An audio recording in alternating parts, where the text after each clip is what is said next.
for another episode. Brent, I'm back, mate, and it's good to be back for my first official Tuesday night show, mate. We've got no camera footage there, Brent. Look, we're all used to this by now, aren't we? Fucking Bogan tells me fucking 2 seconds before we're about to go live that he wants the TV turned down. Fuck. Hey. Oh, because I'm playing the intro and I can hear your fucking Channel 9 in the background. Video games. Jesus Christ. Oh, I'm back. Joshy, boys. Mate, what's happening? Welcome back to the Tuesday night format, bud. We caught up on the weekend, which was fantastic, but you're back, mate. You're back. Mate, I am back. It was good to catch up with you boys down in Canberra there. Mate, we made the long drive back on Sunday, back here to sunny Brisbane. You can see there in the background, mate, it's still daytime up here. Mate, enjoying it. Very good. It's good to be back on the Supercoach train, mate. I've had a chat with a few boys in the last couple of days, and yeah, it's all going quite well, mate. So I've taken a few shots about me team, and I've got no idea, to tell you the truth. I look at it and I think it looks good, but I must be the only one. Mate, not long to go now, 7 days. Well, this time next week we'll be talking about the team list, so not long to go. We've got the kickoff on the Thursday night, so it's really starting to gear up. A few drafts this weekend. Started a dynasty draft actually today, so very exciting, mate. But tonight we're talking centre wings, fullbacks. So as we have done for the last couple of weeks, we've run through top price guys in a few of the different positions, and yeah, tonight we're onto the centre wing fullbacks. Yeah, but mate, look, I've seen obviously the grading system that Bogan's brought in there, and something about it being on YouTube. Bogan, I reckon it's fucking stupid to have the S there, but that's just me. That's the meme, mate. You got to just go with. You got to dream the meme, mate. Like right. All right. Now, before we start, it's got to be said. Josh King, start of the year, said, "No, don't want to do it. Want to concentrate on other things." And then he's got the itch. He said, "Well, I'll come back, but I'm gonna take it slower." And so, all right. Well, a bit of a slower pace for Josh King. And then earlier this week, he sends me a fucking text message and says, "I want to do a special Thursday show." Mate, it's pre-season. I feel like I've just missed out on so much, you know. I want you to do 30 graphics. Yep. And just let me set this up so I have the intro. So on Thursday, I want to do 30 graphics. I want to go through cash cows. I want to go through pods. And I want to do It's the first annual Liam Knight. Well, I'll tell you what, we're going to save it for Thursday. We're going to do that one tonight. Because I've promised some people we'll announce this year's Liam Knight tonight. Being shit. Well, mate, thanks for ruining that clip that I put together. How's that got? I didn't hear it. Fuck. Everything goes smoothly here at BJ and Game Day, boys. You know that. No, that's on Thursday night. The first annual Liam Knight Award. All right, so we've got to wait a few days longer for the boys to see that. Fair enough. Well, I'll tell you what, but you've sent me through your 5 nominees, so they'll be set up. But we're also doing cash cows and pods as well, isn't it? Cash cows, pods. Look, there's 5 nominees. We already have decided on the winner, but there are 5 nominees. We've got a top 5 in the Liam Knight no-go zone. So yeah, we'll run through those on Thursday night as well then. Fair enough. So just do the centre wingers and fullbacks tonight. Now, challenge is for under a 2-hour video because I don't think we can go another one of those, can we, boys? Surely not. We've started well. We have started well for sure. All right, well, who's first up? All right. So first up is centres and wingers. Let's say a quick hello to everyone in the chat. How about you, rude bastards? Mate, I haven't got the chat up. Jeez Louise. Who is in the Welcome, chat? everyone. Got Shano, Jamie Spargo, Climmy, Benny, Kando, Mana, Taylor, Stephen Power. Oh, Mojo. fuck. They're all there. It's a party. Absolutely. Everyone there. They love us. They love us. Guys. How are we? Hang on. Fuck me. Hope you're all having a splendid evening. And looking forward to season kicking off. If you're new, welcome to the stream. and get ready to get amongst it. This fucking gaffer tape footy show. Let's hope. Let's hope we've got 1 or 2 more viewers from the Fanatics page or the Addicts page. And yeah.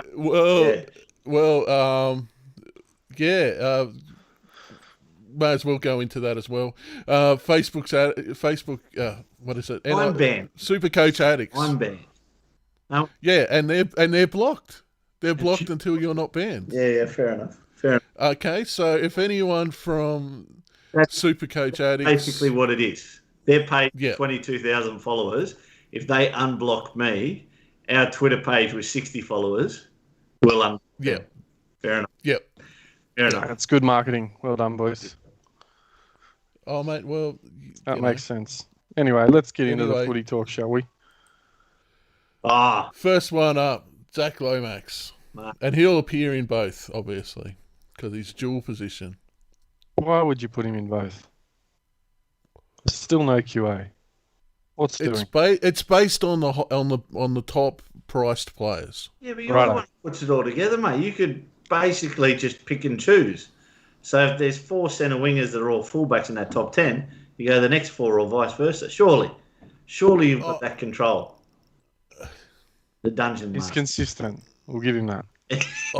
I'm usually drinking a bourbon and I'm just grabbing the graphic and mashing the keyboard. That's why it's in a random order. All right. Fair enough. So, mate, Hampton, mate, look, I like this guy for an A. He's what we saw last year was, just some fantastic footy, ad-lib footy. A lot of just sort of variation that we probably haven't seen in that centre 3/4 for a while. The likes of, the GIs with that big fend and some of the high ball stuff was just awesome. So I don't think he's earned S category too much just yet, purely because he's, I guess, just hasn't proven himself in back-to-back seasons. So, yeah, I'm going to go with an A, mate. What are your thoughts? Oh, yeah, look, he was probably one of the top centre wingers up there last year with Nofo, wasn't he? Had a huge year. I think pretty much his proper debut year. He played every game, kicked goals for his, for a centre. His base is pretty solid.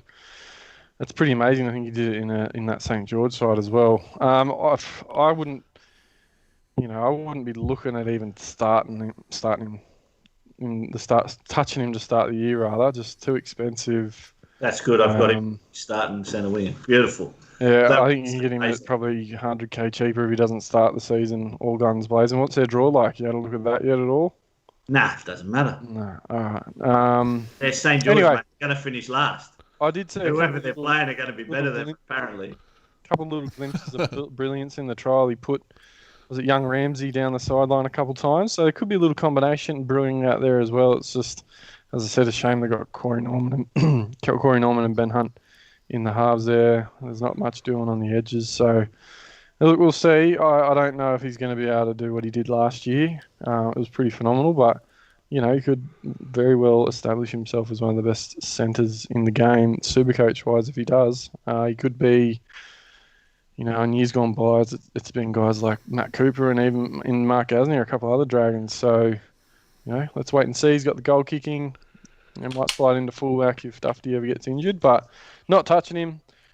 If we're talking Supercoach, mate, there's no way I'm rating a second-year bloke an A. And I'd want to know what their draw is before I even gave him anything. But look, whatever. We're happy with first one of the night. I'll let you have it. Yeah, let me have it. Thanks, mate. Who's next, bloke? All right, next up is Tony Staggs.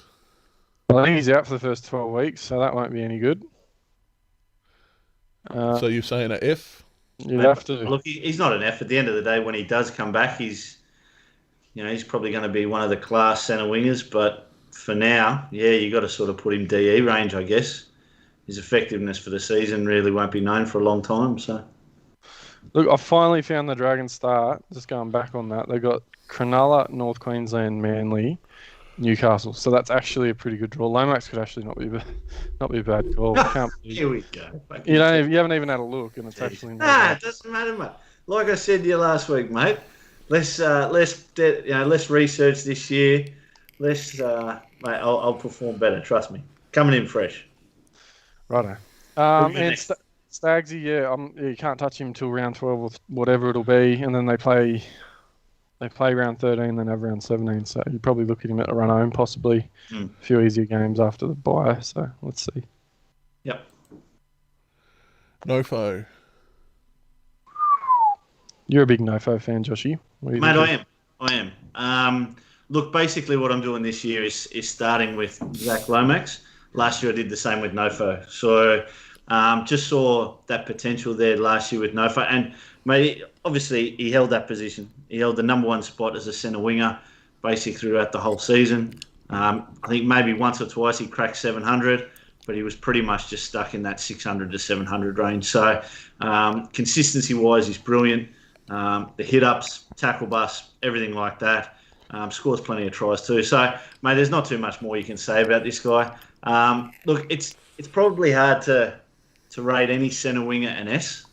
And that's probably just the game in general with how we look at the centre wingers. And I guess, the ceilings are there, but the floors can be low. So this guy's probably as close as you get. I'd probably go A+ for him without getting to the S mark. It's pretty crazy. If you look at his stats from last year, Joshy, bar the second last game of the season, which was against Melbourne, which was his lowest score of the year with 25, he only scored under 50 twice, if you exclude that game. That's huge. You exclude that 25, his lowest score was 40. He had a 49 every other score, and he played every game all year. Was over 50. Which is insane for a winger. Absolutely insane. Look, mate, there's no denying, though, he's one of the top 4 target centre wings, finished the year. So I couldn't blame anyone for starting with him just because he's just one of those guys that can blow up. They have a terrible start to the season with the Raiders and the Chooks the first 2 games. So maybe you're not starting with him at 670k and you're getting him a little bit cheaper. But he's the kind of guy he's king of the junk time as well. He can find a couple late tries or there's not much doing. He just creates. So won't start with him, but he's the top of the centre wing pile for me. Yep, fair call. Next up. Daniel Tupu. Oh boy, mate. You're a big fan of Toops, mate. Yeah, again, he's one of those guys, I swear people tend to sleep on him throughout the year and then, he always finishes pretty well. He's got pretty good base. He's one of those wingers that isn't afraid to bring the ball back. He gets in and does some of that hard work. He's a target in the air. He's got plenty of attacking stats in him. He plays out on that left edge of the Chooks, which is definitely their favoured side. Look, at 626 to start the year, I think it's a little bit tough. I mean, I'd definitely rate him as a B class centre wing at worst, to be honest. He must have finished the year pretty well to be sitting at that sort of price to the start of this year. There's definitely been seasons gone by where he's been pretty cheap and then ended up being a good pickup.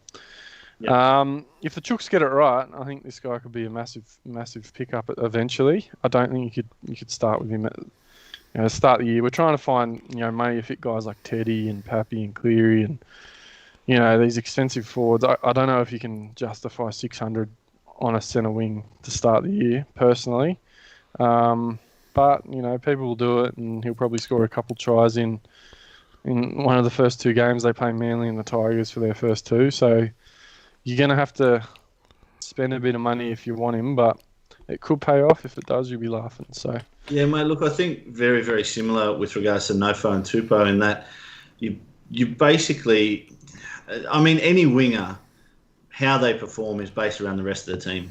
Whether you're on the attack, whether you're on the front foot.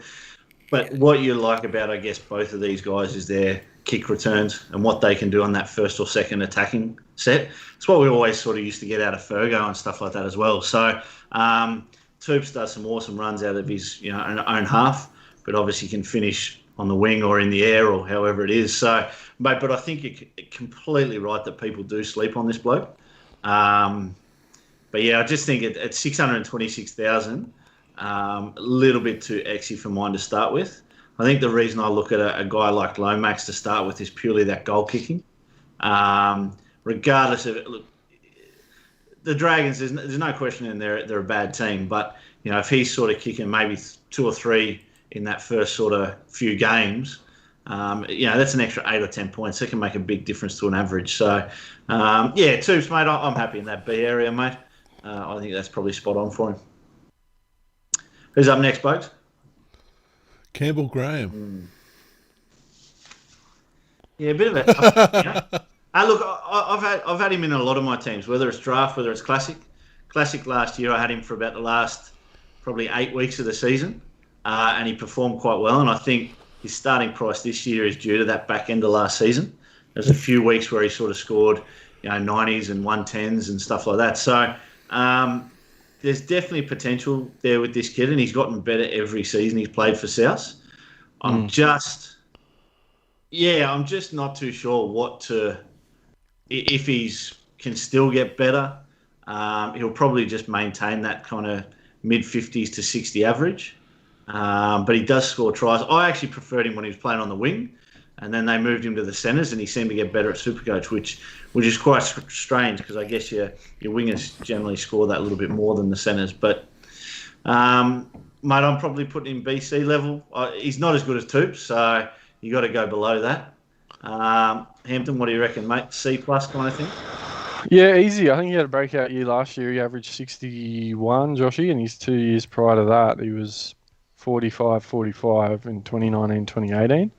So he definitely had a breakout year last year, and you're right, he started the year at wing and then switched to centre. And his base is actually really good. If you go back and have a look at his base stats from last season, especially once he moved to centre after the second game, his base is like 40 to 50 points in a few games, high 30s, which is unreal. So, look, he's got to be someone you could think about. Again, it's tough to start the year with a guy like that at nearly mid 550k in the centre wings. Obviously we haven't talked about it, but centre wings are the most volatile guys. They're the guys that are going to get sub 21 week and then 120 plus the next. So I guess you could spend 500,000 on someone like Campbell Graham, or spend 200k on a rookie that could score similar potentially.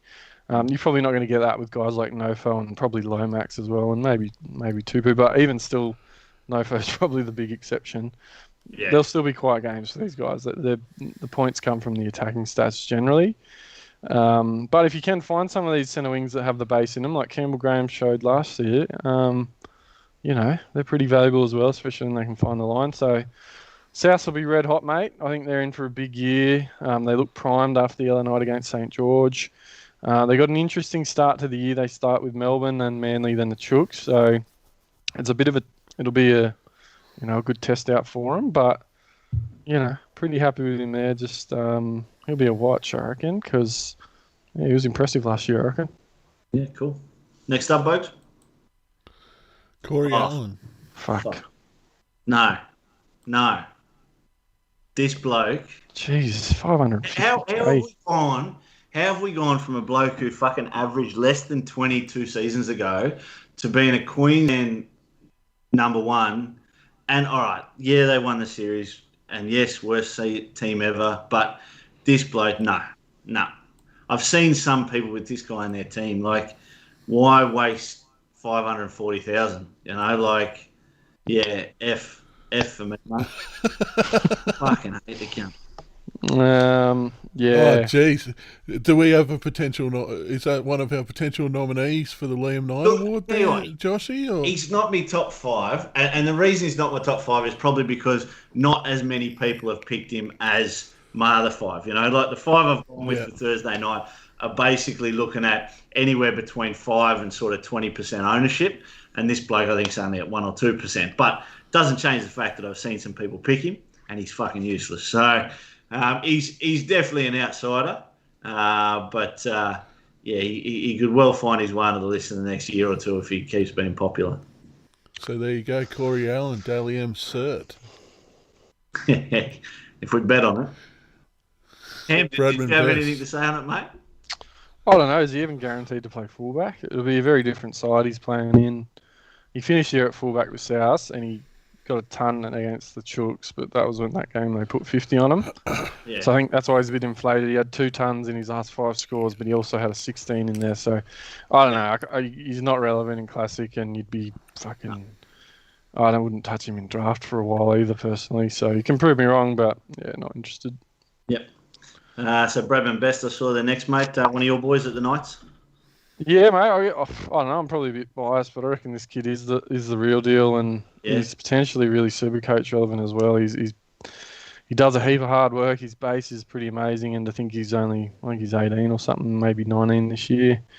Hopefully he hasn't been hanging out with Jerry, because you look at a video from him a few years ago and he was a bit of a string bean. But yeah, look, he come onto the scene pretty massive start last year. He went back-to-back tons and everyone was high on him. He went a little bit quiet. He's a kid still, and he'll still have to find his way a bit. We have a really good draw to start the year, mate, which is interesting. We got one of the best draws, I reckon, of any team potentially in Newey, so I'm sure there'll be plenty of people looking at this bloke. I guess part of the problem is there's no Ponga. That left side's Ponga's sort of favoured side. Bradman will be out there. So that's a bit of a negative, I guess. I don't know what sort of combination they'll have out that side attacking-wise. I imagine Tex Hoyle played out there with Blake Green, but I don't know. He's still going to get in and do a job. I just still think there's a bit of risk associated with him at $550K, like with all expensive centre wingers. But, he could do something. Like I said, we got a really, really nice draw of all the teams. This guy could be one of the picks if you're looking for a bit of a roughie. Mate, I think one of the hard parts is obviously, you look at last season, getting him so cheap, and now he's 550. When he started last season, we got those big scores out of him. Then there was a couple of injuries or whatever it was, and it just felt like we didn't get enough from him last year. But from the context of what we're trying to do here and grade him, mate, I just think the price is just a little bit too exy. I think I'd jump on him if he was about 400, 420. But at 550, just the unknown, mate, just whether you want to call it the second year syndrome, whatever it may be. Look, I think eventually he's going to force himself into as one of the best centres. Whether that's Supercoach relevant or not, I'm not too sure. But I'd probably have him in that sort of maybe C- stage at the moment. Well, just past market best. Pardon the pun. If Ponga was playing, I'd be all over him. Yeah. It's just a bit of a shame that we don't. I'd have him below Campbell Graham on that list. Yeah, I agree. Just below it. Yeah. I think Campbell Graham's probably proven himself a little bit more. So, yeah. So it's probably like, I hate these price centre wingers, to be honest. Like, I would never want to talk about guys that are this expensive, to be honest. There's no value here. It's high risk buys. Like, if you're spending nearly $700K on Nofo, he's got to have to score a try or two nearly every week for it to be justified. But, all these guys, any of these centre wings that are priced at like 500 plus are going to be tough to make calls on. We're going to, there's going to be a couple of them that score pies and bag a double here and there that we won't get right. But, I fucking hate these expensive centre wingers. Fair enough. Next up, mate. Yep, next up is Brett Morris. Tell you what, talk about sleeper. I haven't really seen anyone put this guy in their team yet so far. And I mean, you got to be scared by that price, don't you? Fucking no, that's Pappenhausen or fucking Cookie or fucking... Yeah. I don't put it into context. I think Cookie's nowhere this year. Appy or Harry Grant or Munster or whoever it is, like, put it into perspective, like, holy dooly, you want Brent Morris or you want Cameron Munster or, Well, I guess the way we basically look at it is you've got, if the Roosters are firing, then he's all right to have in your team. Yeah, he is. Not, and you've got two unknown halves, don't you? You've got Lachlan Lamb and Sam Walker who are going to run the show for the first 5 or 6 weeks while Kiri... is Kiri confirmed out? Oh, the latest I heard was confirmed out until round 4. Fuck, that's at least... That's large. So that's at least 3 weeks. That is large. I had not heard that. Morris even see the ball, you know what I mean? Like, same with Tupou. Yeah, that's interesting. Mate, look, from a point of view of the grading scale, I've got him there as a B because at the end of the day, he's one of the best wingers in the game. He's been pretty consistent over the years. Supercoach-wise, though, what are your thoughts? Like, consistency? Oh, well, yeah, he had a few quiet years there when. Who was he at before he was with the Chooks? Dragons. Yeah, whoever it was, he went a bit off the boil. He had a few years where he went well there, like probably 5 or 6 years ago, possibly. I'd have to have a look at that, but yeah, it's sort of like a switch got flicked. Last year, he went from not being relevant at all to averaging 70 plus, and that was just purely because he was in that Chooks backline, that Chooks outfit that was, just scoring points all over the park. They fizzled out in the end, but he had 4 scores over 100. Kando in the chat is saying that Q will be fine for round 1. Mate, I read somewhere that he was out until round 4, so I can't really remember the source or what it was. It might have. Adro's backed him up. All good. Yes, is saying you're wrong. Well, because Sam Walker all of a sudden would be super relevant. Go. Sam Walker would be all over everything if Kiri was out, and I haven't heard enough on that. So anyway, look, hat-trick for Kiri round 1. 34, Joshy. It's been a stellar career for both the Morris brothers. I mean, I'd have to think it's their last year. He's not Supercoach relevant. He's probably one of the best try scorers I've seen in my sort of lifetime. To be honest, just those boys, especially Brett, just have a knack for finding the try line. He might have a few good ones in him yet, but you cannot go near him to start the year in Classic. Absolutely cannot. If you're spending that much, at least we can go Nofo or, probably low max then if you want to spend that much on a centre wing, in my opinion. Yeah. Next up, Bogues. Sione Katoa. Mate, he basically relies on SJ. It's as simple as that. For this guy to score well, he needs SJ there. SJ's not there for another, 6 weeks, 8 weeks at least. I've got him down in E category. What are your thoughts, Hampton? Yeah, do you feel it? You're feeling lucky punk, basically. Yeah. The only reason you're picking him is because you think he's going to score tries.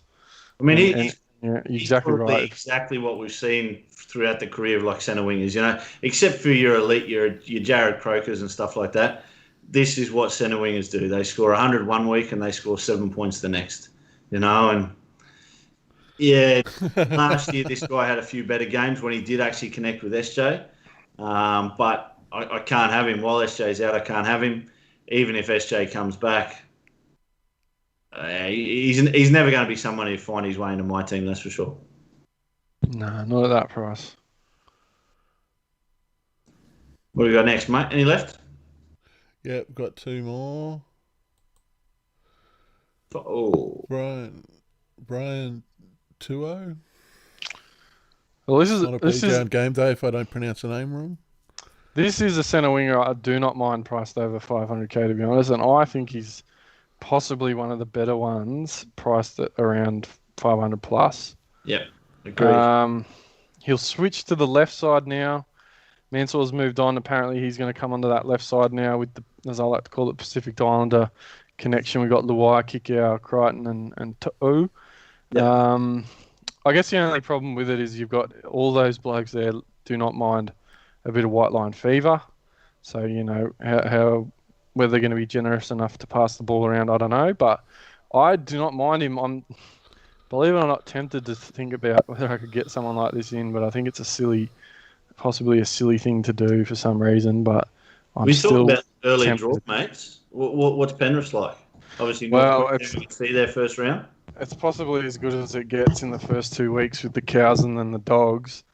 And then they'll play Melbourne, Manly, Canberra, Brisbane. So, it's not bad.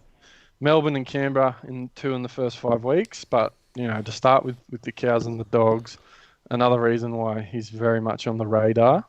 Yeah. He's got good base. He's only young as well. I think he's 20, early 20s, possibly 21, 22, Joshy. He gets in, does all the hard stuff, can score tries. I think he's possibly... I don't know. It'll be interesting to see how he goes out on this new edge, on the left edge. Yep. It's not going to affect his involvement, I guess, in getting in and taking the runs and all that sort of stuff. But I am a fan of Brian. What do you reckon? Yeah, mate, look, a lot of nofo about him, a lot of effort, a lot of, he's always sort of turning up wherever. He'll be a big target for me in drafts, like just trying to pinch that right centre winger at the right time. Whether you can sort of start him in Classic. Again, look, I'm talking about starting Lomax. I think for me and the way you look at Supercoach, a lot of people are going to go that sort of cheapy to mid-ranger across all 7 spots in their centre wingers. I could go 1, and I'm going to go Lomax. I don't think I could go 2. I don't think I could risk that. But, mate, like you, I'm a massive fan of this guy. I'm probably putting him in, A minus, B plus level, sort of where you... He could be one of the guys that starts to put himself in that tier. Hopefully, that elite category. Possibly at unders. He finished the year pretty good, but I still think he's priced nice. I like him better than Bradman and Campbell Graham, and definitely Beamos and probably Tupu. Some people are moist for him in the chat as well. There's a bit of love for the Toto as well. So, yeah, I've penciled Talakai in there, Joshy, at the moment as a centre wing, but I don't think he's going to get the start with Nakora and Graham, possibly injured as well. And if that is the case, come Teamless Tuesday, this bloke and Valentine Holmes are the 2 I'm looking at to possibly take that spot. Val Holmes. Yeah. Anyway, he'll probably pop up, I guess, and we might chat about him. But I don't know. Probably why I go so shit every year. Josh Mansell. Well, look, the resurrected Jesus Christ superstar. He came back last year, didn't he? Came out of nowhere. It was great to see. Mate, yeah. And you jumped on him early and just sort of enjoyed the ride the whole way. So, unfortunately, I couldn't get him at all throughout the season. Him and Lomax both last year were just 2 blokes. I just couldn't find a way into the side, and they just kept performing week in, week out. So, look, new team. I don't think that'll be any different for Joshy. I reckon he'll just fire up, and mate, I'm putting him up there with the other sort of top 3 or 4. I reckon he's sort of, I don't know, I have not seen him in many teams. Do we know if he's on the left or right? Is anyone, I can't remember from the I couldn't tell you. Yeah. Like if he's on the left on that Cody Walker edge, who have they got out there? Is it Jackson Paulo? It was the right. I swear Jackson Paulo was on the right. Anyway, if someone can tell me if he played, which wing he played, if he's out on that left edge, he's a massive option. I know he's priced just under 600k, but again, he's just one of these base wingers. He gets in, does a heap of the work, has the tries in him. Kano reckons right. Okay, so if he's going to play right, he's on the Reynolds side, which is a bit, that's definitely not as much out there at times. I mean, when you got Cody on the left, when you got Latrell sweeping out the back, if he's finishing off that backline movement, mate, there's a lot of points there, That's probably the difference between him averaging 65 next season and 50 or 52 on the right. Well, that said, though, I think Cody was flicking around on AJ. That was the one. Alex Johnson's on the left. I forgot about AJ. Cody Walker, I believe, was flicking on both sides during the Charity Shield as well. So that got a few people roused also. So, yeah, anyway, have a look. I think he's just a little bit, if I had to pick between 2 at 520 and Mansour at 600, I'm going 2 9 times out of 10. But, I'll be looking at Source, having a good look at Source, see how he goes. Might be getting there quickly if he drops a bit of coin. Putting him somewhere B, I'd be happy with that. Yep. Cool. All right, fullbacks.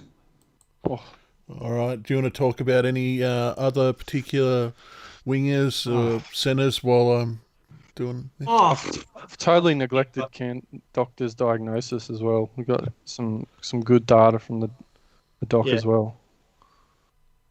Charlie Staines, mate, he's going to be one that's probably in a lot of teams, but he's going to be an ugly one, I reckon, this year. 300k, he's not one of your big wingers that's going to have a heap of base in him. He's going to be one of those guys that gets, I've said it a few times, gets belted one week and scores probably less than 20 or 30, and then will score 3 or 4 tries the next week. Current ownership, 52%. I think that's just the hype we spoke about. He'll be your Liam Knight, won't he? No, he's not. Look. Fuck, I've got him in my team at the moment, so he can't be Liam Knight if he's in my team. It's just trying to find that alternative, Like, the one thing that you find with a lot of those players at 250, 300k is the unknown. They might have played one game like he has or 5 games or whatever. You're just wondering what they'll produce. All these guys who have had 6 or 7 seasons and are priced at 300k, well, you know what you're going to get out of them. There isn't a 550, 600k player there. I think you're right. I don't think there is there in Staines either. So, I look at my team and the backs there. Averillo, I think he's got the potential to be a 500k player. Look, as I say, I've got Fusatua in there, and he's done it before, so we know he can. It's just whether he wants to, whether he's got that drive to anymore. Mate, thoughts on Dane Laurie? Yeah, well, if he gets the starting fullback spot, he's an absolute lock. He'll be cheapie of the year. He'll be probably one of the big buys of the year. I think he scored a double playing at fullback in the trial on the weekend. He might have scored more than that. Yep. But he should be more owned than Charlie Staines. Absolutely. If he's starting at fullback. Come round one, mate, and obviously team list. When we get that confirmed at fullback, I think he will be. Yeah, so definitely, I think Laurie's a massive lock. If you don't have him, get him in your team. Dual centre wing fullback at 220k, bloody as good as you like. Thank you, mother, for the rabbit. But there's heaps of options, Joshy. Like, I know you're not going to like a few of them, but there's so many guys that are sub, like sort of 300 that could be relevant as long as they're named. Yes. Don't say his name. I won't say it. I'll skip his name, but I'll say a few others. But that's why it's making it hard to spend 500 plus on a guy, because there's going to be some of these, Simonsons and Tessie News and Futsatours and Saabs and guys like this who are going to score tries every now and then. And they're going to, you got Suwali, who, apparently will get a run at some point, probably close to Origin. That Dominic Young, for us, if he actually gets a spot, looks like an absolute handful as well. There's just so many guys this year priced under 300k that you could fill all 7 of those spots with guys under 300, and you'd be sweet. Okay. You just have to ride the wave, I reckon. Question here then. Like, hypothetically, we see we've obviously got you get to the end of your averages, and we've just seen Nofo at 670k, so an average of 74, 75. Lomax not far behind him. Two of those guys up there.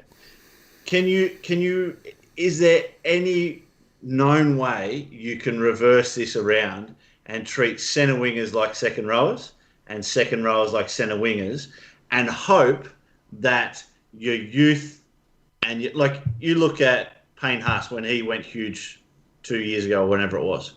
Can you find 4 or 5 players that are going to do that in the second row and start with your guns in the centre wings? Do you understand what I mean? Yeah, I don't think you can, just purely based on price. I think there's enough guys that are going to be sub sort of 300k, possibly. I wouldn't go 400k because there might be some value around. But there's no way you're going to find 3 decent guys sub 300k in your back row that you're going to run. They either are too young or whatever, inexperienced, so they won't get the minutes, or their output isn't good enough. Yep. I mean, with the speed of the game now, Joshy, there's every the argument could be made that the centre wings could be the guys you should be looking at because the ball's in play more. There's more tired bodies out there. Yeah. Chase the attack. I mean, it's an interesting conversation to be had. It's just generally, these guys are the guys that spike and up and down, and they need those attacking stats for their scores to be relevant. In the past, it doesn't always happen. And your premium back rowers are more consistent, play big minutes, stable scores. But it'd be an interesting conversation to be had. I don't think you could treat centre wingers the same as that. Maybe props would be interesting. Like I think props possibly, but you've also got to consider you've got 4 centre wingers to pick. So there's a few more of them to pick than the other position as well. So, interesting. It'd be an interesting something you could dive into a bit more. But it'd be interesting to see anyone that started with someone like Nofo, Lomax, Mansour and Tupu or To'o or something like that for the year, and how they actually went by the end of the year using your theory. Well, I mean, the theory is easy for the centre wingers. Like you say, it's more harder to find the right second rowers that will do it. You talk. I mean, look at who you got this year. You talk maybe Jordan Ricky, Dion Kolomatangi, maybe Davey Murdoch-Masila, Harold Wiranira if he had started. You look at that.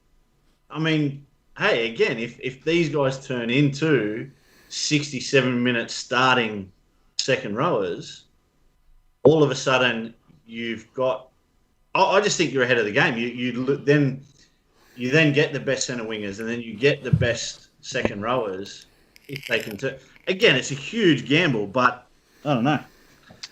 No, I like it. Maybe something, what do you reckon in the chat? There's probably some thoughts on it.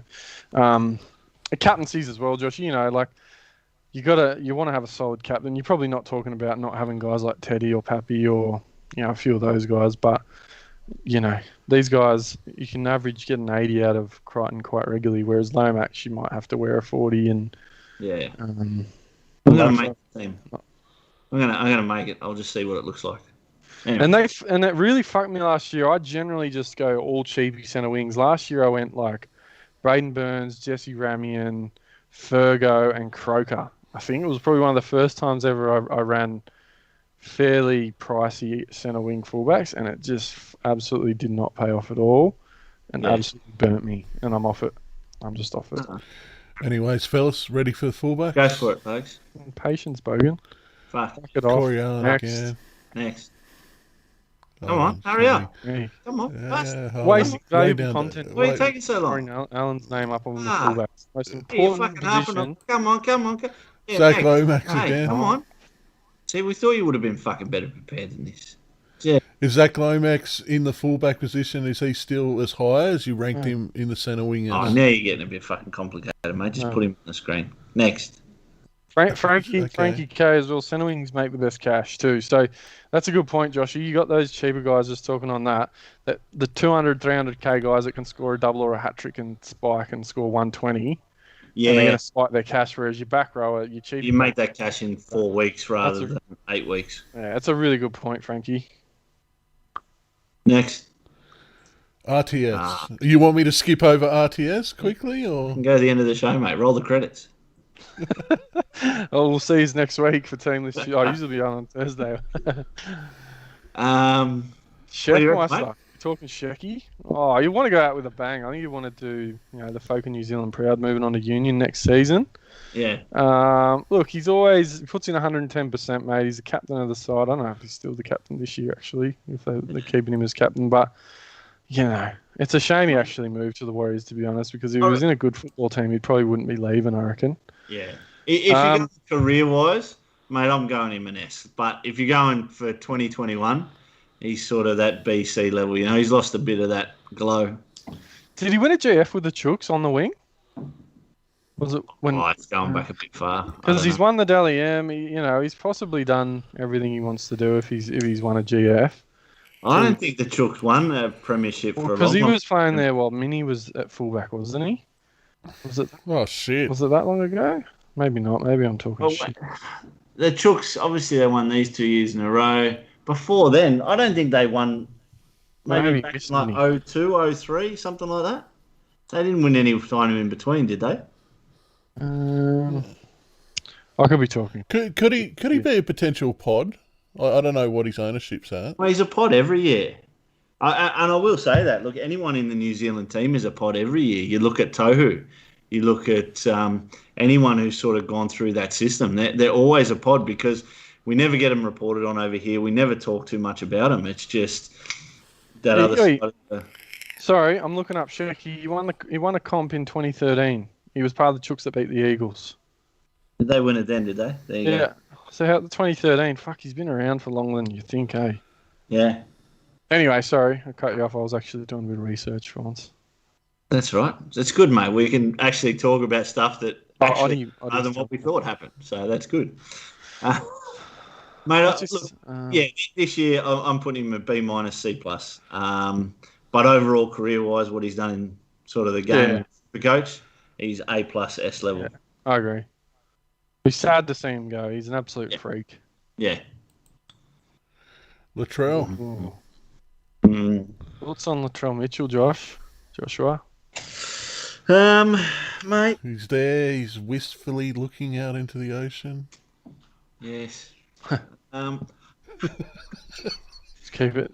I don't know. Look, who the fuck knows? This bloke, so much hype and potential, and he fulfills the hype half the time. Well, not less than half the time, but every now and then, and you just think, wow.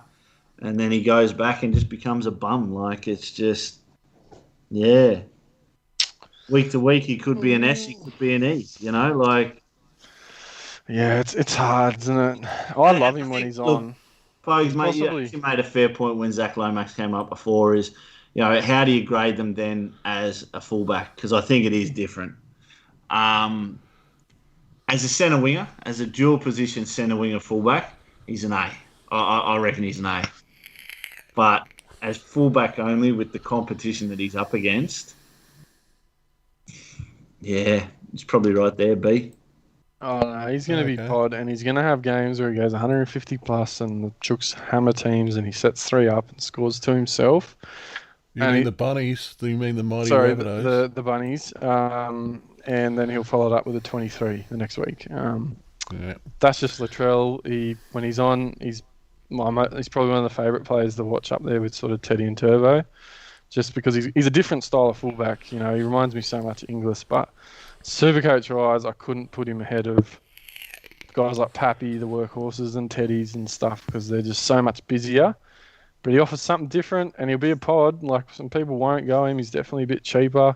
I like him as a draft pick as well. He's going to be an interesting one. Guys like him and Ponga, you can't have all these fullbacks, Joshy, and they're going to have some big weeks. But again, Chooks have a tough start to the year, so we'll find out a lot about what the trail's going to look like doing this year. Fucking South, I mean. Yeah, fair enough. Yeah, look. Keep saying that. Oh, yeah, go. Yeah, Spoiler alert. Spoiler alert. Spoiler alert. Just straight to S. Yes, mate, doesn't belong anywhere else. Best player in the game, best fullback in the game.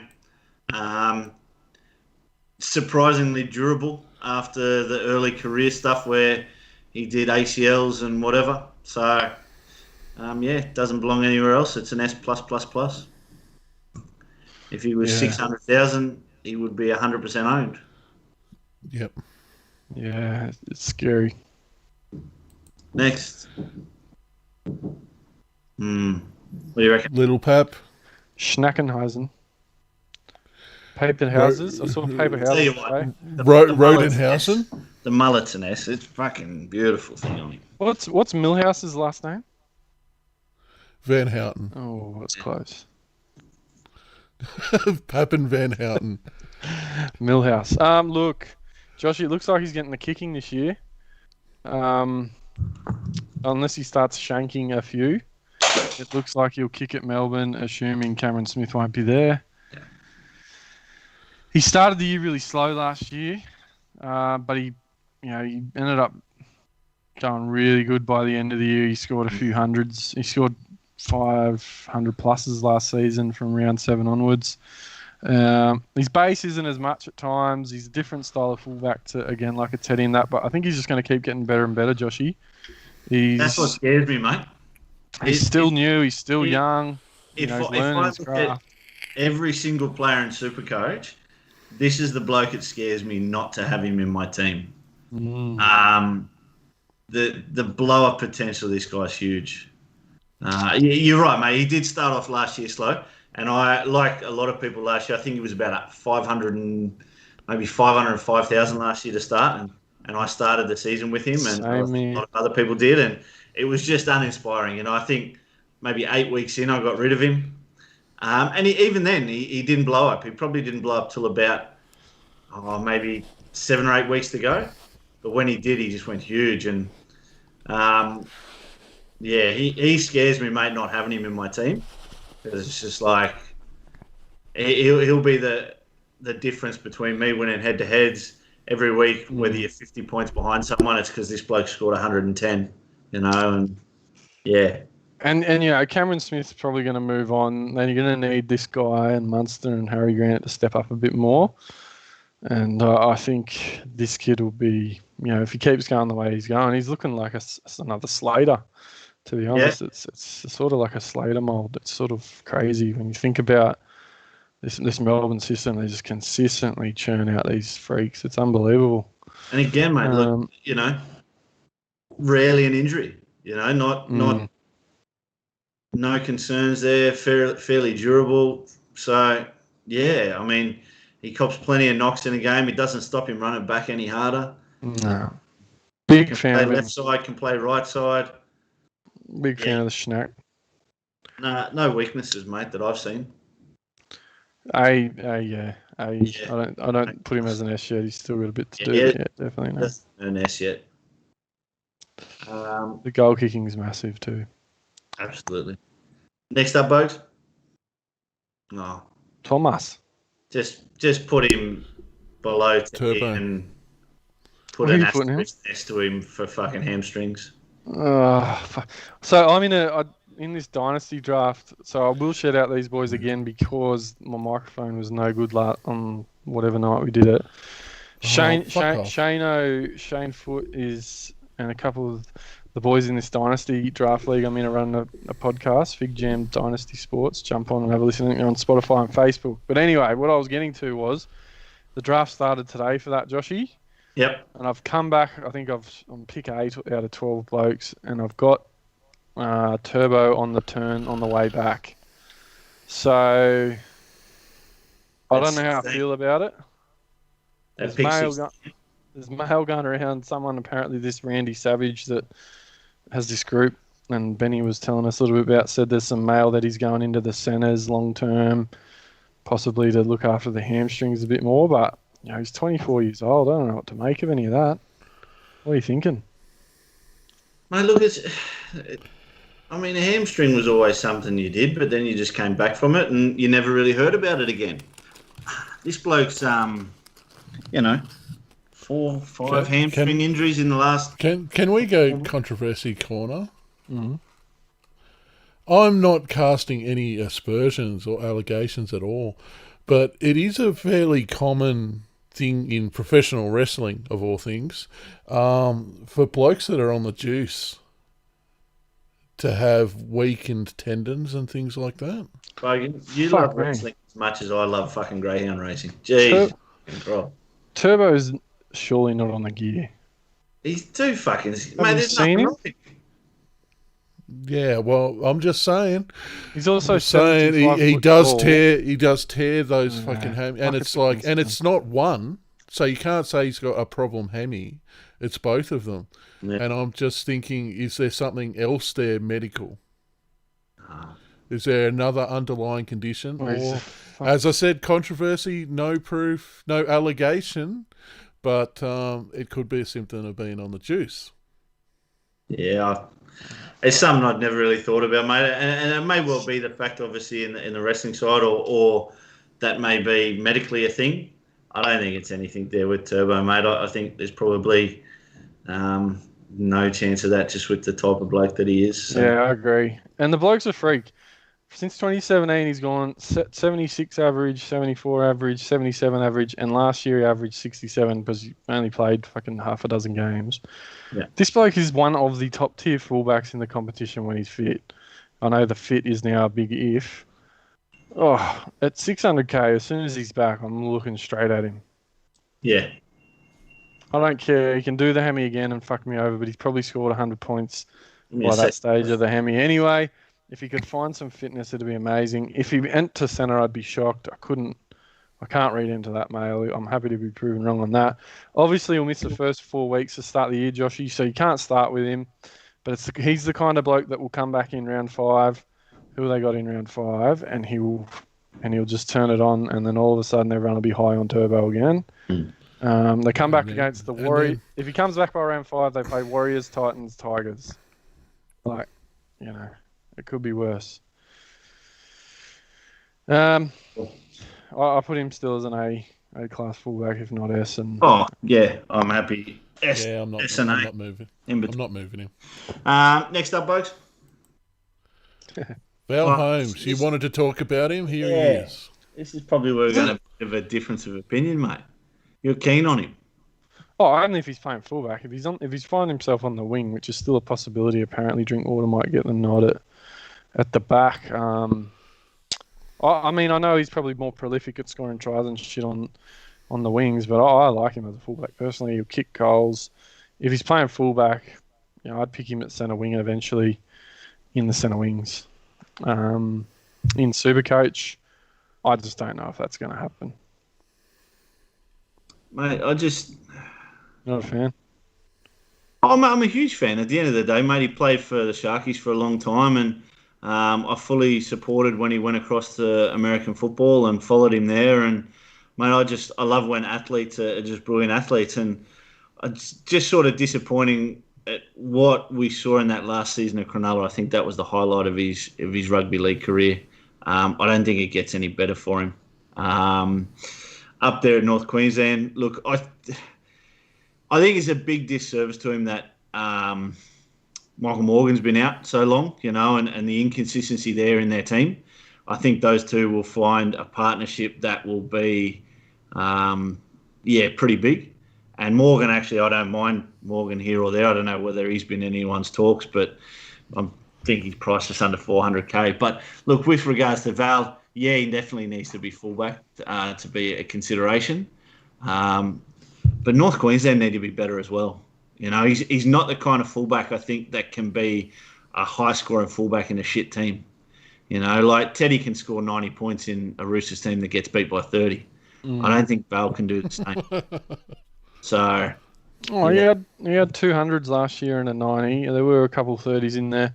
I think people are sleeping on Val, and after they get through Penrith in round 1, they got some good fixtures, and it won't surprise me if he turns up in 2 of the next 4 or 5 games. To be honest, if he's playing fullback, if he's on the wing, different prospect. I know, like I said, people probably think he's a better winger. He probably is, but I personally just wouldn't touch him at 500K as a winger. Yeah, but that's the thing. Like, I think a lot of people look at the wing spot when he played there, obviously for Queensland, and that finishing position and whatever. The best football we saw him when he moved to fullback at Cronulla. He could play left hand, right hand side. He's finishing off. Look, a lot like probably Darius Boyd at his peak, where you saw when Darius sort of and mate. As much as people get into Darius was a class player kind of thing, Like, you saw those touches of class. Granted, he's a bit of a soft cat, and I think Val's probably a little bit the same, but they just pop up in a game and they do something you just think it takes a really, really good footballer to do that, and I think Val is that guy as well. But from a Supercoach point of view, mate, look, if he's playing wing, he's an E. If he's playing fullback, I give him a B-. So yeah, look, I would still probably be looking at, like I said, Talakai and even Toto. Talakai if he was starting on the back row, but he's someone at the back of my mind. I don't know. Yeah. So where are you ranking him? Sorry, fellas, I was reading chat. C, B-, C. Yeah, B-, C. Put him alongside Roger. What's the chat saying? Wingard, Drinkwater, Clifford. There's a few people in chat that haven't had their fucking afternoon nap, it seems. Fucking hell. Well, I'll tell you what, Jed, right? Yeah, he's just made that comment, Jed. People sleep on the fact that end of 2018, he finished the season as a 770K player before he went to American football, and that's a fair point. He was at that stage probably the best player in the game and best player in Supercoach. So how does that form come back? And that's why I say it, Jed, is I think that there was his elite year. That was his shining one. Oh, he was in a red hot fucking team as well. That's the thing. Well, yeah, and that's a fair point. He's got a proper preseason under his belt probably now. Last year was his first year back. I don't know. Don't sleep on Holmes at 500K. I think there's value to be had possibly. You can pick him in centre wings. I'm just saying. All right, next up. Okay, your boy. Oh, I don't even know what to say about Ponga anymore. The definition of underachiever. No, I disagree. Really? The definition of frustrating. Because I think underachiever in the fact that he hasn't achieved consistency. All right, fair enough. But underachiever in the fact that he's pulled off some of the biggest games and biggest performances we've seen. Yeah, I look, if I look at that list now, he's above Lomax and he's above Pappenhausen. Potentially what this guy can do on the park, I think he's just a freak. I think he's an absolute freak and has better vision, maybe better X factor than any of those there on the page. But the frustration is the consistency and the fact that he can't play what it seems to be an 80-minute game of football. He scores in 50 minutes what he scores. Yeah. I think that's a frustrating player for me. Look, I think again he's 22 years old, Joshy. Like he's still just starting to grow into a bit of a sort of bit more of a man sort of age, like where he's getting a bit bigger and a bit stronger. Even a few years before that, he's getting belted, and even last year, he got absolutely belted at times. Yep. Last year, what we did see from him that we didn't see in the years before was the ceiling that we were all waiting for. So he had 250 pluses and 170. There was plenty of 30s and stuff mixed in there, but if he can just find a bit of that consistency throughout the year, like you said, he just so frustrating. He's good enough that he could lead Newcastle on a big charge. How long's he out for, mate?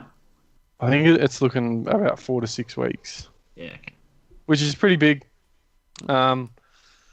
He's massive. He'll be a massive guy. He'll be a guy I won't ever get in because of his price, and I'll probably have Teddy and Pappy. And is he a Plan B option? If you go the Teddy Pap combination and it's not working out by the time Ponga comes back, do you do a straight swap? That's exactly what he is. I think whether one of those guys gets injured, whether it's not working out, whatever it may be, I think price-wise represents behind Tedesco. And again, a healthy Tom Trbojevic is an argument, but I think he's the second best fullback in the game. I'll be interested to know what Ryan Pappenhausen is getting paid, because if you tell me, would you rather Ponga on $1 million a year or Pappy on probably 600? Oh, who would you rather? I'd take Pappy. And I think he's got a bit more of a complete game than Pappy, but in other ways, Pappy's got some strengths that he doesn't. But it's interesting. The worst thing about Ponga is he's going to miss the first six-ish weeks for Newey, and their draw is the best. If he was starting round 1, I'd very much consider him, because you got Dogs, Warriors, Tigers, Dragons, Titans, Sharks. And then if he possibly comes back in round 7, they go Penrith, Roosters, Raiders. So, it's absolutely cock teased that he's missing the first month at least. And then he'll play Origin. They've got the round 17 bye. So, and then after Origin, they play Melbourne and the Chooks. And the Raiders. So, I don't know if I even... Frankie on the chat, Ponga and Gutho are the same. Nah, I completely disagree, Frankie. I think Gutho is Ponga without the talent, but with more heart. I think probably Adro's hit it on the head there, that Ponga doesn't have the competitive streak that the others do. That's probably true. He probably just doesn't have that sort of killer instinct as much, in the fact that he wants to always be there. He just turns up at the right time rather than all the time. Well, yeah, he cops a lot of the media, and he's in the spotlight as this young superstar. So I'm hoping he can just have another big year and do some good things for us, because we're going to need it this year. There's a lot of turmoil behind the scenes, and if he can have a big year, we can ride off the back of him. So anyway, moving on from KP. Matthew Duffy. Look, he'll be a random one. Again, there's just so much class in the fullback spots. You think about his price. You got guys like RTS under him price-wise, and is Latrell around? Is Latrell less than him? I can't see on the board, and I can't remember. We've got Latrell in B. Oh, mate, look, Latrell is $50,000 less. Yeah. Pappy's just a little bit more. I think it is hard to go Duffy. I love Duffy. I think at times last year he threw some great balls. He's only a little fella. He's a little pocket rocket. Some of the balls he threw to Lomax, to put Lomax through, were, as good a pass you'll see from any player in the comp. He'll get overlooked. He might be a good draft option. I hope he has a big career. He's been linked to the Warriors. I think he's, just his size lets him down at times, I guess, as a fullback. Under the high balls and that sort of stuff, he probably gets a bit targeted. But again, he's one of these effort guys. He's sort of like a Pappenhausen or a Brimson in effort. He just pops up everywhere. He's quick. He wants to be involved. But yeah, classic guys, I think can't go him. Happy with him sitting near Holmes, and he's again. If the Dragons lost him, I think they'd lose a lot, to be honest. He's a good little player, little Dufty, I reckon. Who do we got next? Any left? Yeah, still got a few. Alexander Brimson.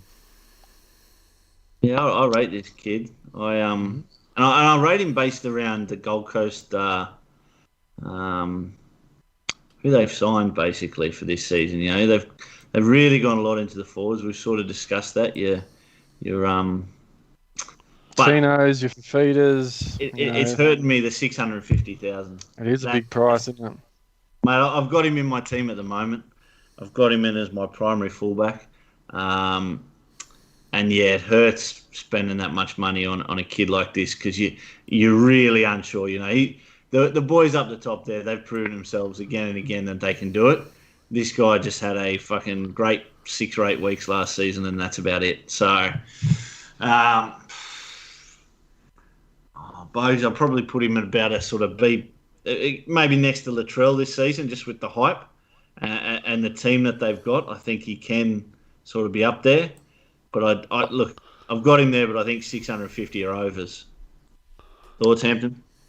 Yeah, he's an interesting one. Like I said, the prices are...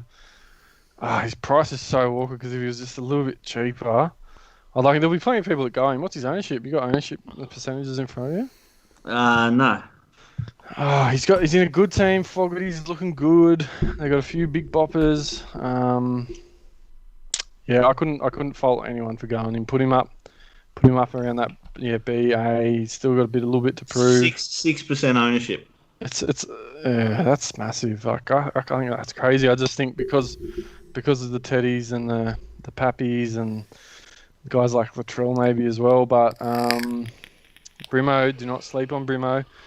He's a big buy and he's probably going to be one of these. We've got so many good young fullbacks coming through. You're liking him to, like I said, a Pappenhausen or something.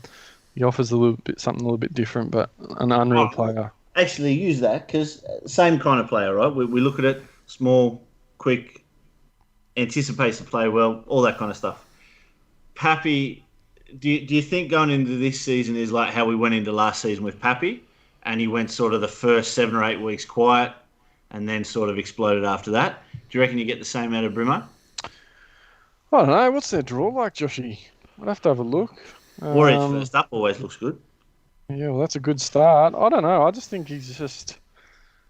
We'll put it this way. Warriors, Broncos, North Queensland. So that's the first 3 weeks. He's got the chance to do it. You know? He should be in way more than 6% of teams. Like, considering what's happened with Turbo and Ponga. Yeah, I don't know. I see him starting the year big. He's one of these guys that can just score hundreds from anywhere. There's nothing doing. He just flies up the middle, gets the ball and goes. Yeah, I don't know. I just think with the type of player he's always relevant. He's never out of the game. Will he start slow? I don't know. He's been plagued with a bit of injury last year. He missed most of the first half of last year. Was it a spinal injury or something, Joshy, or something to do with his back? I don't remember, mate. No. And then once he got back in the last 2, I think there was a bit of gyro, same kind of thing about him, yeah. 4 of his last 8 games, he went 90 plus and 2 tons in there. So, kid's a freak. Don't sleep on him. Massive pod. Can't say much more. Next, Bugs. Dylan Edwards.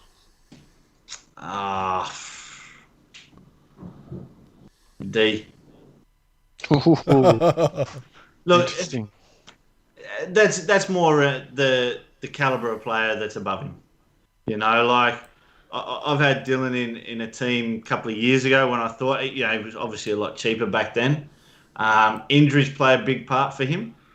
I think Penrith are yet to get a full season out of him where he's been effective all the time. Whether it's through injury or whatever it may be, but there's potential there, but I don't think there's as much X factor as a lot of the guys above him. Yeah, I mean, he's in a really good football side, obviously. I guess that's probably to his detriment a little bit as well. He'll probably have the odd game where he tons up every now and then, but he's generally not going to do that. He's pretty solid base-wise. He is a bit injury-prone at times as well, which is a bit annoying with him. It is hard. There's a quality class of fullbacks there, isn't there, Josh? It is hard to find Dylan Edwards in one of those 2 spots. But, again, people looking for pods, there's plenty of those options. Look at Latrell and Brimo and this guy possibly as well. There might be some people backing him to have a big year. And if he stays injury-free, maybe he can. I think D's maybe a little bit harsh. I'd still probably put him as a C, but Penrith have got a good start, and there might be a few that go with him. Yeah, fair enough. Who we got next, folks? Lucky last. King Gutho. King. Oh, jeez. He's just like you said. He's all heart, Joshy. 110% heart. He is. And that's what you want out of a Supercoach player. He wants the ball in his hands. He's trying to do as much as he can. Yeah, he actually had a good time. I'll tell you what you wanted in, though. You wanted in any other position other than fullback. Because if he was a centre winger, if he was a halfback, a 5'8", a second row, you'd have it as a lock. But there's too many good players in fullback to even consider this guy based on his heart. You know, the ability's there and that, and he just, it's a weird one, Gutho, mate, because like you can look at him and he goes on those runs where you want to get him, but it's more from the point that when Moses or Dylan Brown aren't performing, that he has to step up. Mm. You know, because I reckon he actually looks better as a playmaker kind of thing, you know, like whether it's as a 5'8" or in a centre, rather than actually as a fullback. But yeah, hard for me to have as a fullback this year. 617 is a bit exy as well. I'd probably have him sort of, maybe that along that sort of BC line with Dufty and Holmes and RTS. Yeah, again, I'm big fan of him footy-wise. Supercoach-wise, it is a bit hard with his price, but Para do have a really good draw. It's a bit like Dylan Edwards. There's probably going to be some lunatics that start with Gutho and Edwards, and it will probably pay off for him initially, but in the long run, I still think you're just going to be better off with guys like Teddy and Pappy because, you know, they're less likely to have a sub-30 in them that Gutho can at times. Not often, but it does happen. If he was to get goal kicking or something, if something Moses was to lose that, maybe you'd rethink about it. Yep. But again, a draft, definitely all for him in drafts. And obviously we're talking classic now, but again, it's just such a good class of fullbacks. But there'll be people that have him. He scored 160 last year, had a couple, tons throughout the year, or a few tons rather. So there'll be plenty of people that start the year with him. Don't know what his percentage is. All over it. We're on a good joint here. What did we have? I think actually it was 5%. Gutho 5%. Wow. So what do we got? All right, run through it. Teddy at 32, Ponga at 2%, Brimo at 6, Pappy at 35, Gutho at 5, Lomax at 16, but you got to think a lot of that centre wing. Turbo for some reason still 6%, Latrell 17, Val Holmes 12, RTS 8%. Corey Allen 4%. You 4% of people are fucking idiots, but 4%. What's like? It was about 100,000 Supercoach players. Let's just 4,000 people out there. 4,000 fucking brain. Look, I don't think there's much relevance cheapie wise because you can't. I don't think you can waste these two spots. I think they're the two most important spots in the Supercoach team potentially, or they're one of. I don't like the idea of starting a cheapie in either of the on your bench fullback at all. I just think that the fullbacks offer so much in the modern game, and Supercoach, if you probably look back over the top scores over the last few years, you'll find fullbacks are generally at the top of the list. I know it's generally Teddy and Turbo and Ponga, but it just speaks for itself. Pappy, these guys are the guys that have the points in them, so if you're going to be starting with a Moylan or whoever it is going to be at that starting fullback spot, you look at that. I hope you got a good plan. Suwali, you can get in the centre wings if he gets a spot and if he gets cleared to play. Dane Laurie, you can get in the centre wings. Mm-hmm. Matt Moylan, you can get at 5'8". Tessie New, you can get at centre wings. Young fella Dean Eremaya that they've just obviously given dual position to. He's got centre wing status now as well. So you really look at those cheapies that, Charlie Staines as well. He's still got fullback status. So you look at those guys in that area. If you want them as cash cows, the better position for them is whatever their alternate position is. Yeah. Because, like you say, these guys, these are the creme de la creme. These are the guys who are going to score the points and basically win your matches and move you up the ladder. So, yeah, you're right, Joshy. And I don't know. I think there's so many good options at fullback this year that there's no reason to not run two of them as well. Like we talked about Brimo and Edwards and Gutho and Ponga, and when he comes back, and eventually Turbo. So don't waste them. Brody Copeland on the Twitter, going back to the wingers and centres, he's asked about Brian Kelly. Thoughts on Brian Kelly? Oh, good. Yeah. How didn't he make the list? He would have been nearly on the list. Yeah, he would have probably maybe just been outside them. But big fan of Brian Kelly. I've had him in a lot of my draft teams.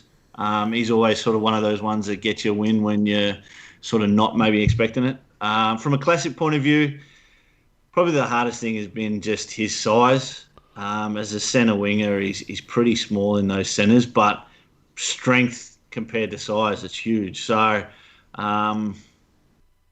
I wouldn't question anyone if they wanted to start him. If they wanted him in their team as a pod, I think he's a huge pod. So, yeah. What's his price? I'd say he's probably about 500, 520. Oh, so he's a little bit cheaper than yeah, he's nice. He could be one of the big beneficiaries of this new Titans outfit. Is he left? Left centre. Yeah. If you got Fogarty for feeder on the left, there's a guy that could be benefiting from it, and he does score well without them. He does. He works well off a quick break as well. So you look at someone like Fafita. If Fafita can make that sort of 20, 25 metre run, he is the kind of centre that then plays like a fullback kind of thing, where he anticipates it so well. So, yeah, same thing with Brimo, mate. That's why I've sort of leaned towards that Brimo side of things, is because I think those guys are going to benefit so much from a better forward pack. Yeah, definitely a good one to mention. Good call there. Brody, was it? Yep. Great call. Anything else, fellas? I don't think so. There's a heap of cheapies.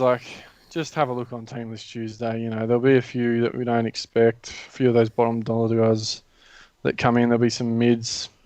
So at this stage, it's all a bit of a guessing game unless you're picking up premium guys. So jump on Team List Tuesday and just find those guys.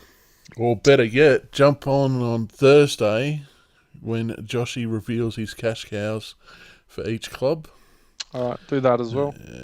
And we'll go a little bit deeper because they're picked by Josh himself and not me, who just takes the highest priced players and chucks them up there.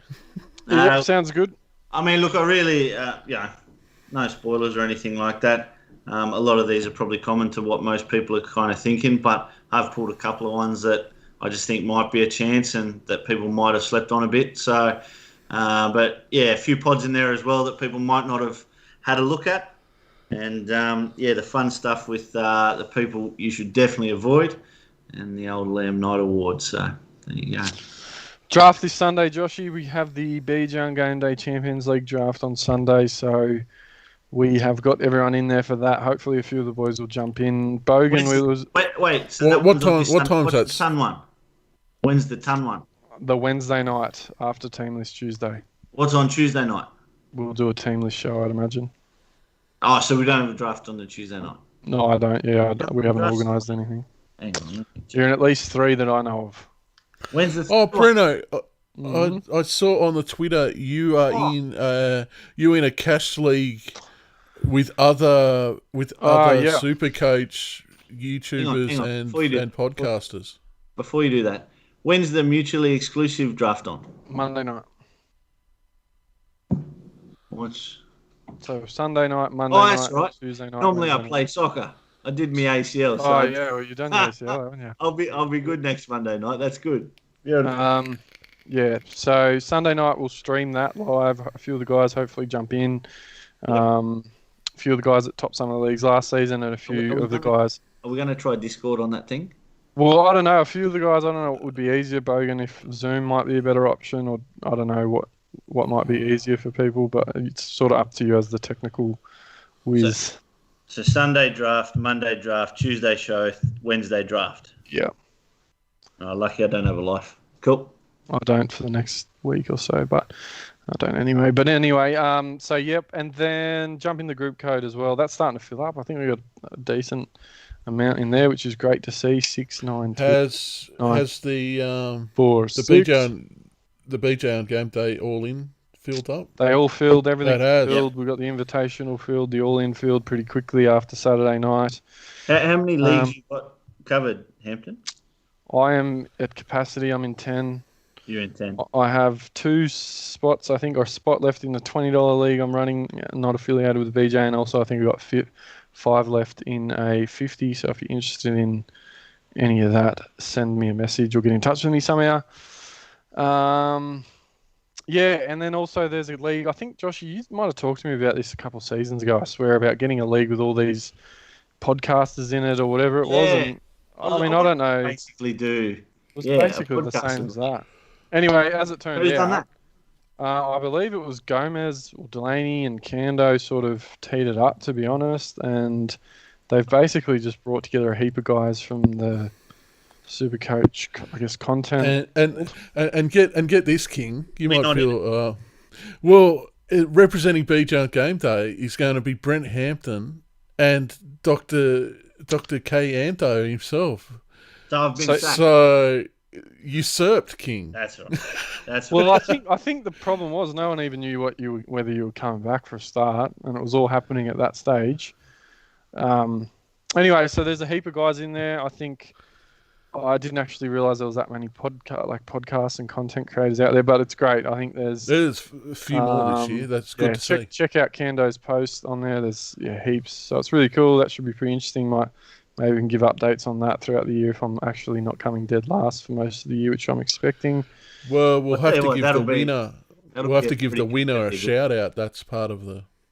Well, the funny thing will be is you win that league, you probably feel like you should have won the 50 grand, but it probably won't happen. But anyway, so that's a bit of fun. That's kind of cool.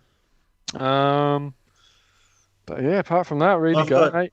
I've got three left. So I've got 7 up. I've got a couple of private ones that are going with the boys at work and stuff. Try and take their money. And I've still got 8 left. So. Yep, share some leagues for the boys if anyone wants Joshy and Bogues. Unfortunately, I'm already filled out. Guys, if anyone wants us to jump in a league or whatever, I'm happy to. Not a worry. Happy to shout it out on here and whatever. Just let us know. So that's or leave your code in the comment section if you're watching the VOD, and if you're looking for a league, jump in one of the ones that people put out there. Yeah, cool. Otherwise, King, it's lovely to have you back, brother. Looking forward. I probably won't chime in on Thursday. I'll have the night off, and mate. And it's great to have you back on board, Bogan. Another cracking job as always, mate. Thanks everyone for joining us.